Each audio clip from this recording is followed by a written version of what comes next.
Hello, my MS warriors, narcissistic abuse family. If you are a crossover, today I'm going to speak about honestly, if you come from a narcissistic, toxic upbringing from a dysfunctional unit, how difficult it is to make this decision to take care of yourself. And I'm speaking from personal experience because I'm 40 years old now, and I was diagnosed with MS when I was 20 years old. And I've been the black sheep my entire life. And nothing but unhealthy programming has been instilled within me from the jump. So my mother was the narcissist, never prepared healthy meals for us. Nutrition was never an issue.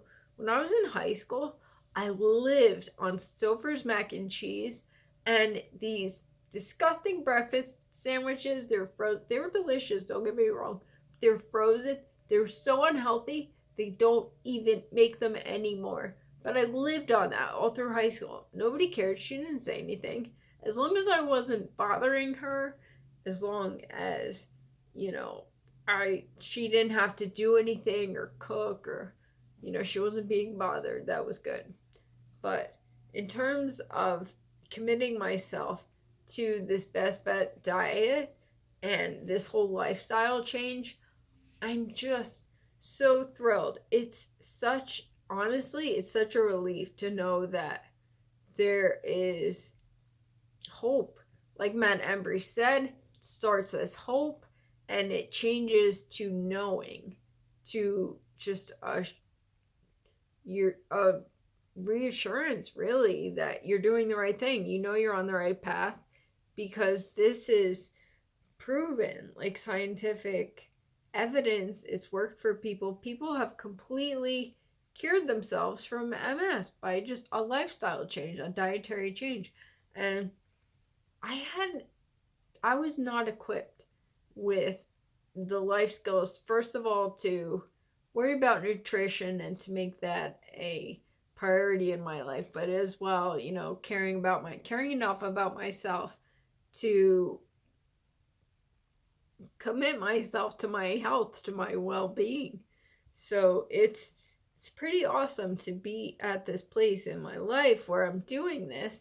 I have been no contact from the toxic duo since August of 2019, and it's amazing. Every day is a beautiful gift.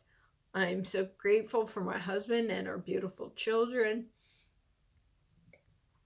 It's cool. It's crazy that, I'll tell you, complete strangers mean more to me, are closer to me than the people I was surrounded by growing up, than my own parents. And I mean that legitimately and genuinely. And I'm sincerely grateful with all of my heart for people that have given me suggestions, books. You know who you are. Thank you with all my heart. And so in that book that I showed last week, I don't have it on me because it's on the table where I'm reading it. But that book that I am reading by Anne Borosh, I don't know, I'm probably butchering the heck out of her last name, but it's so awesome, you guys. And she's talking about, I'm at the part right now, she's talking about red clover tea, because she says basically 80% of your body is good, healthy bacteria that you need. 20% is bad stuff. But as long as the majority is good, then it will take care of the bad stuff. But the problem is when you're not eating properly, which unfortunately that's just the norm in our society these days. When you're not eating properly, the 20% overtakes the 80%, and there's a vast imbalance, and your lymphatic system is what takes away all of the toxic bacteria, fungus in your system.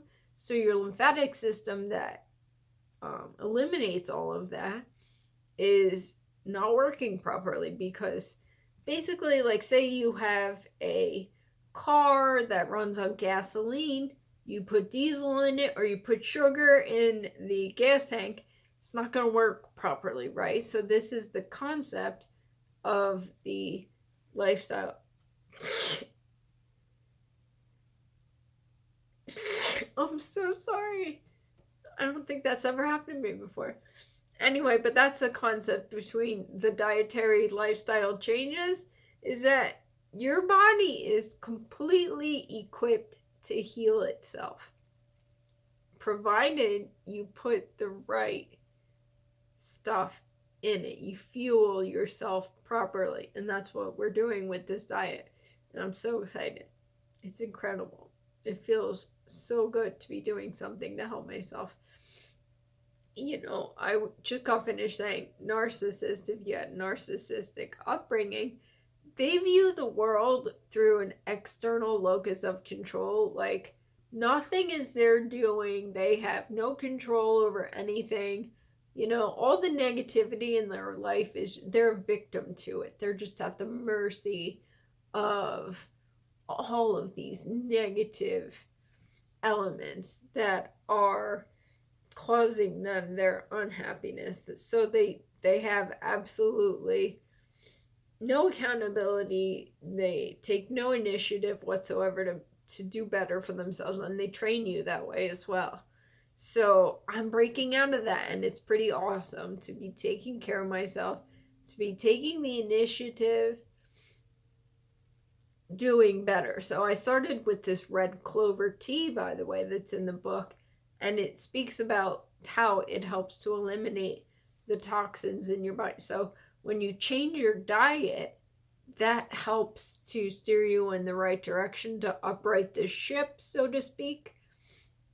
So you're not, like, candida is the biggest one. You're not feeding it by eating like white flour, sugar, things that contribute to candida growth. Antibiotics as well kill off your good bacteria. I lived on antibiotics for like 18 months when I did the Lyme's disease treatment. That was so bad. And that's when I went downhill. That's when I started needing the wheelchair. That tells you right there. As well, like, I've been on antibiotics on and off for urinary tract infections. Does nothing good for you, man. It's like doctors are very eager to prescribe them, and in certain cases, obviously they're a godsend and they help, but like not nearly as frequently as we are prescribed antibiotics. They don't do us any good. They're not helping us. So this red clover tea. So I've changed my diet, so I am no longer feeding the candy, but the existing garbage in your system has to get out. And because I'm disabled in this wheelchair, I don't move around or exercise as much as needed to eliminate this stuff.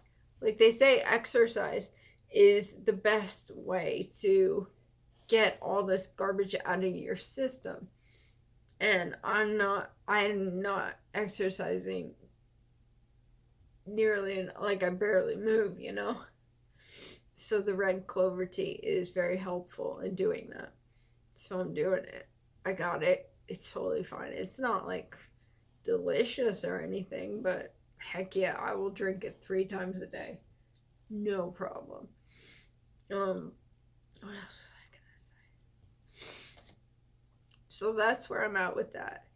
I'm like a month into the diet, going strong. I haven't touched a diet Dr. Pepper or a diet Snapple in all of this time. Not one day have it. Like, as soon as, if you tell me like why I'm doing something and the logic behind it, I'm all in. I'm very like I don't know, inquisitive like that. I have to understand things. And the Best Bet Diet is incredible with explaining things, and so is the book that I'm reading about Candida and Borosh, whatever her name is. But she's amazing, and I love it. It's very comprehensive. I'm very analytical. That's the word I was looking for. But it's awesome. I love it. I love this course. I love that people have totally like healed themselves essentially of MS. It's miraculous. So on I go. That's what I was gonna. Whenever I find good like alternative products, I will share that with you. So my latest is called Olipop. Olipop. It's a soda alternative, but it's not just an alternative. It's actually good for your gut. It's like a soda substitute that has probiotics in it. This is like a dream come true for me because I'm a soda fanatic. My favorite flavor is the classic cola, I think it's called. I had the root beer, which was nasty. I had the orange, which was nasty.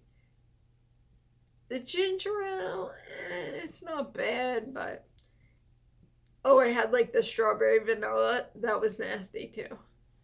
I haven't tried the cherry vanilla, but I imagine it's gonna be gross. I also ordered, it's called Ugly Soda. It's supposed, I only saw the one flavor, which was like the cherry soda. I love me some cherry Pepsi, but I'm avoiding it like the plague, obviously. But it's like ugly soda. They call it ugly soda because it's clear. I kind of had a sip of it. It's okay. Like it's nothing to write home about. I haven't had like a full cup of it yet, but I'll keep you posted on that. So that's where I'm at. Doing great. Staying the course. We are worth it. You are worth it. So keep it up. I love you guys. I'll be back soon.